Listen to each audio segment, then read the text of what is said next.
Escrito por Bogdanov Beletel, en colaboración con Draiger 720.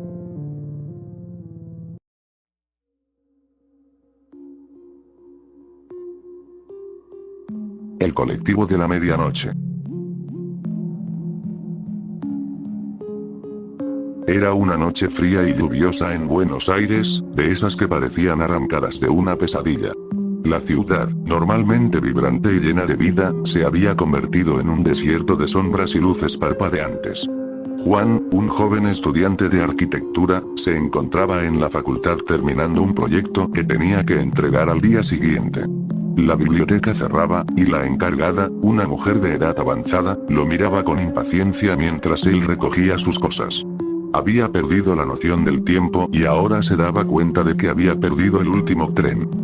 Maldecía su suerte mientras caminaba bajo la lluvia hacia la parada de colectivos más cercana. La avenida Rivadavia estaba desierta. Ni un alma en la calle, solo el eco de la lluvia golpeando el asfalto y el sonido lejano del tráfico de madrugada. Juan se ajustó la bufanda y esperó, sintiéndose más solo que nunca. Miró su reloj. 1:30 am. Sabía que a esa hora no era fácil encontrar un colectivo, pero no tenía otra opción. Después de unos minutos que parecieron eternos, vio luces aproximándose a lo lejos. Un colectivo se acercaba lentamente, su figura emergiendo entre la neblina que se alzaba del pavimento. Cuando el colectivo se detuvo frente a él, algo en su apariencia le resultó extraño. Era un modelo viejo, de esos que ya no circulaban en la ciudad desde hacía décadas. La pintura estaba descascarada, y el número 165 apenas se veía en el frente, como si estuviera escrito a mano. Pero lo que más le inquietó fue que, a pesar del frío y la lluvia, no sintió ningún alivio. En su lugar, un escalofrío le recorrió la espalda. Aún así, Juan subió al colectivo. El chófer, un hombre mayor con la gorra baja, no levantó la vista. El interior estaba iluminado con luces tenues que parpadeaban, creando sombras danzantes en las paredes. Solo había unos pocos pasajeros, todos sentados en silencio, inmóviles como estatuas. Juan avanzó por el pasillo y se sentó en la parte trasera, intentando ignorar la incomodidad que sentía. Se dijo a sí mismo que todo estaba bien, que solo era un colectivo viejo, pero algo en el ambiente lo hacía dudar de su propia lógica. El colectivo arrancó de nuevo, pero el recorrido que tomaba no le resultaba familiar. Juan miró por la ventana, esperando ver alguna esquina conocida, pero lo que vio lo desconcertó. Las calles parecían más estrechas, las casas más antiguas, como si el colectivo lo estuviera llevando a un Buenos Aires que ya no existía. El paisaje urbano se iba transformando en algo más oscuro, más sombrío. Los carteles en las tiendas estaban desgastados, y en algunos de ellos, las palabras estaban escritas en un idioma que no podía identificar. Las pocas personas que veía en la calle no parecían pertenecer a esa época. Sus ropas eran de otra era, y sus rostros estaban cubiertos de sombras. A medida que el colectivo avanzaba, la atmósfera dentro del vehículo se volvía cada vez más opresiva. Juan intentó concentrarse en su teléfono, pero no tenía señal, ni siquiera la hora se actualizaba. Era como si el tiempo dentro del colectivo se hubiera detenido. Trató de observar a los otros pasajeros, pero sus rostros estaban oscuros, casi indistinguibles. Notó que nadie parpadeaba, ni respiraba, como si fueran maniquíes. El pánico comenzó a apoderarse de él. Se levantó rápidamente y caminó hacia la parte delantera del colectivo, intentando hablar con el chofer. Sin embargo, sus piernas parecían pesadas, como si algo invisible lo arrastrara de vuelta a su asiento.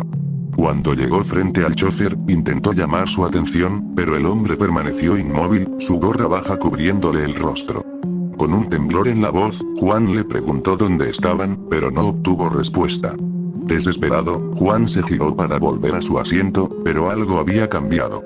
El pasillo parecía más largo, como si se hubiera estirado. El colectivo ahora estaba lleno de sombras que lo miraban fijamente, sus ojos eran pozos negros que parecían absorber la poca luz que quedaba. No había escapatoria. Finalmente, el colectivo se detuvo en medio de la nada. Juan miró por la ventana y lo que vio lo dejó sin aliento. No había calles, ni casas, ni señales de vida. Todo era oscuridad, un vacío interminable. El motor se apagó, y el silencio se hizo casi tangible. Las puertas se abrieron con un chirrido ensordecedor, y una figura alta y delgada subió al colectivo. No tenía rostro, solo un agujero negro donde debería estar. Se movía con una calma inquietante, como si supiera que Juan no tenía a dónde ir. La figura se detuvo junto a él, y una voz que no parecía provenir de ninguna boca visible le susurró: «Es tu parada». Juan, como si estuviera en trance, se levantó y bajó del colectivo. Sentía que sus pies se movían por sí mismos, como si una fuerza invisible lo empujara hacia afuera. Al tocar el suelo, se dio cuenta de que ya no estaba en Buenos Aires, ni en ningún lugar reconocible. El vacío lo rodeaba por completo, una negrura que absorbía todo sonido, toda luz, toda esperanza. El colectivo arrancó de nuevo, alejándose lentamente y desapareciendo en la oscuridad, llevándose consigo el último eco de civilización. Solo quedó Juan, solo en un lugar donde el tiempo no existía, donde las sombras eran la única compañía. El frío le calaba los huesos, pero no había viento, no había nada, solo la soledad infinita. Los días pasaron, o tal vez fueron horas, o minutos. En ese lugar, el tiempo carecía de significado. Pero nadie volvió a ver a Juan. Solo encontraron su mochila y sus libros tirados en una esquina desolada de la avenida Rivadavia, empapados por la lluvia. Aquellos que tomaron el mismo colectivo en noches posteriores, juraron haber visto una sombra en la parte trasera, un pasajero que miraba al vacío con ojos vacíos, atrapado para siempre en un mundo distorsionado. Y desde entonces, en las noches más oscuras y lluviosas de Buenos Aires, se dice que el colectivo 165 aparece de nuevo, buscando al próximo pasajero desprevenido. Las advertencias son claras. Nunca subas a un colectivo que no reconozcas, y si alguna vez ves el 165 de la medianoche, sigue caminando. No te detengas, porque si lo haces, podrías no regresar jamás. En cada viaje, el colectivo recoge otra alma, otro pasajero que se pierde en las sombras, dejando solo un rastro de desesperación y silencio. Nadie sabe dónde van, nadie sabe si hay un destino. Pero una cosa es segura: una vez que subes a ese colectivo, el regreso ya no es una opción.